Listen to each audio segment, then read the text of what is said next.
안녕하세요. 테슬라 뉴스를 전해드리겠습니다. 자, 오늘 테슬라 주식이요 880.80달러로 4.03% 상승을 했고요. 그리고 81.50달러로 장 마감 후에도 0.08% 올랐습니다. 어제는 880달러 이 저항선을 뚫고 거의 900을 찍고 내려왔거든요. 어제 저도 깜짝 놀랐는데 여러분들도 보셨는지 모르겠습니다. 장 초반에는 이렇게 900달러까지 테슬라가 올라간 걸 보셨을 거예요. 그런데 한 11시쯤 됐을 때 완전 이 시장이 전체적으로 확 내려앉는 걸 볼 수가 있었거든요. 그리고 나서 서서히 이렇게 회복이 되면서 결국은 이렇게 880달러로 장이 마감이 되었습니다. 그래서 어제 보니까 다우지수도 그렇고 나스닥, S&P 500도 그렇고요. 이 11시에 일제히 이렇게 주식이 떨어진 것을 볼 수가 있거든요. 이때 놀라신 분들 많이 계실 것 같은데 이때가 새벽 시간이라 이거 보신 분들은 아마 잠이 싹 달아났을 거예요. 저도 어제 2시까지 잠을 못 잤는데 그 이유가 뭔가 한번 뉴스를 찾아봤어요. 보니까 미국 증시가 추가 부양책 통과 기대와 그 다음에 대형 기술주 실적 발표를 앞두고 기대 심리가 부각되면서 이렇게 상승 출발을 했다고 합니다. 그런데 상승했던 이 주가에 유럽의 변종 코로나 바이러스 전파를 막기 위한 이 봉쇄 확산 가능성이 제기되고 급하게 매물이 출회되면서 하락 전환하자 미국 증시도 그 영향을 받아서 점 대비 이제 2% 하락하는 그런 변동성이 확대됐다고 합니다. 일부 개별 기업들이 호재성 재료로 강세를 보이니까 나스닥 같은 경우는 이제 재차 상승 전환하면서 플러스로 마감을 하였습니다. 일부 기업이라면은 이 안에 테슬라도 들어갈 수가 있겠네요. 4% 이상 상승을 했으니까.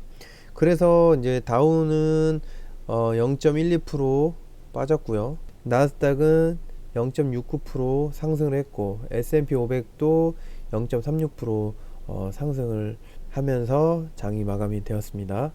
그리고 그 숏셀러들과 개미들과의 어떤 그런 싸움이었다라고 하시면서 결국은 그 중간 11시쯤에 주가가 쭉 빠진 것이 숏셀러들이 이제 공매도를 때려서 이렇게 된 것이고 결국은 개미들이 계속 매수해가면서 주가를 상승을 시킨 것이다 라고 이렇게 얘기하는 유튜브를 또 볼 수가 있었는데요. 근데 그런 이제 자료들을 제시하면서 말씀하시니까 그것도 충분히 일리가 있는 말씀이라고 생각이 들더라고요. 그래서 오늘 이렇게 간단하게 이제 유튜브나 뉴스를 찾아보면서 중간에 주식이 갑자기 급하락했던 그 원인을 이렇게 대략적으로 이렇게 알 수 있었습니다. 자, 첫 번째 소식을 전해드리겠습니다. 테슬라는 현재 개발 중인 새로운 4D FSD에 사용할 수 있는 차세대 하드웨어인 HW4를 개발하고 있습니다.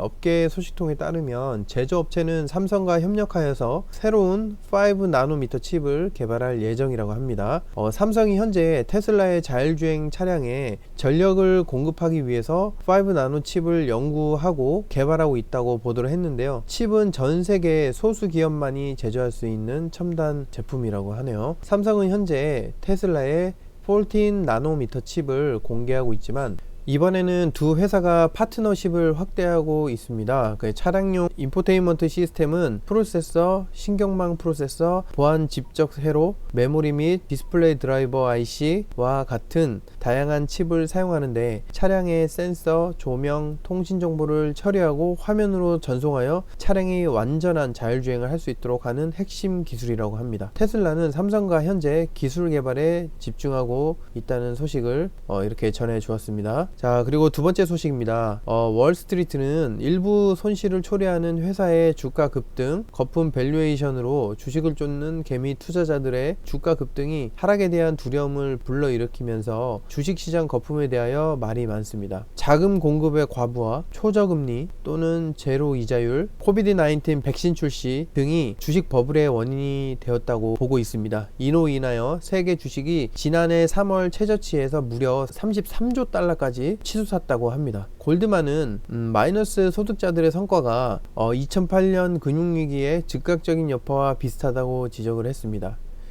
도이처뱅크의 최근 설문조사에서 응답자의 90%는 일부 시장에서 가격 거품이 발생했다고 답했으며 대다수는 2021년 말까지 테슬라의 가치가 절반으로 떨어질 것이라고 예상을 했다고 합니다. 자, 그리고 다음 소식입니다. 최근 몇 년 동안 기업들은 자율주행 시스템 개발을 위하여 엄청난 돈과 시간을 쏟아붓고 있습니다. 많은 사람들이 라이더에 의존하는 동안 테슬라는 4차원의 데이터를 해석하는 스마트 오토파일럿을 만들기 위해서 고유한 경로를 택했습니다. 이를 위해 테슬라의 하드웨어는 8개의 카메라, 레이더, 수중 음파 탐지기만 사용하였고, 이 정보들을 통하여 서라운드 비디오로 변환하는 데 성공을 하였습니다. 그래서 이 시스템으로 인하여 테슬라 오토파일럿은 인간보다 더 안전한 운전을 할 수 있게 됐는데요. 두 눈만 가진 사람은 자동차를 둘러싼 모든 것을 동시에 제어할 수 없습니다. 안전하게 운전하고 사고를 피하기 위해 최선을 다하지만 한계가 있습니다. 반면 자율주행 기술은 차량이 100% 안전해질 때까지 계속해서 개선할 수 있으며, 이미 테슬라는 초인처럼 자율주행을 인간보다 최소 10배 더 안전하게 운전할 수 있는 시스템을 만드는데 모든 조건을 갖췄습니다. 자, 일론 머스크 형님이 사건의 이미지를 보면 별도의 이미지만 볼 수 있지만 비디오를 보면 무슨 일이 일어났는지에 대한 완전한 이해가 가능하며 정확하고 객관적으로 평가할 수 있다고 하였습니다. 이 말은 4D로 보는 테슬라 자동차도 마찬가지라는 뜻입니다. 테슬라의 카메라는 이미지를 캡처할 때 4차원으로 결합하여서 서라운드 비디오를 보는 것처럼 보게 됩니다. 그래서 인간의 눈보다는 더 시야가 넓고 인지 능력이 빠르기 때문에 안전하다는 것이겠죠. 이것은 가려진 물체의 궤적을 올바르게 인식하고 고려하기 위한 핵심 포인트이며, 이는 차량과 보행자가 밀집된 장소에서 특히 중요합니다. 테슬라는 4D용 라벨링 소프트웨어를 모두 재작성하고 있으며 1년 이내에 도조가 NN 교육에 기여하기 시작하여서 FSD를 더욱 안전하게 만들 것이라고 하였습니다. 자, 테슬라 소식은 여기까지고요. 더 좋은 소식으로 다시 인사드리도록 하겠습니다. 감사합니다. 안녕히 계세요.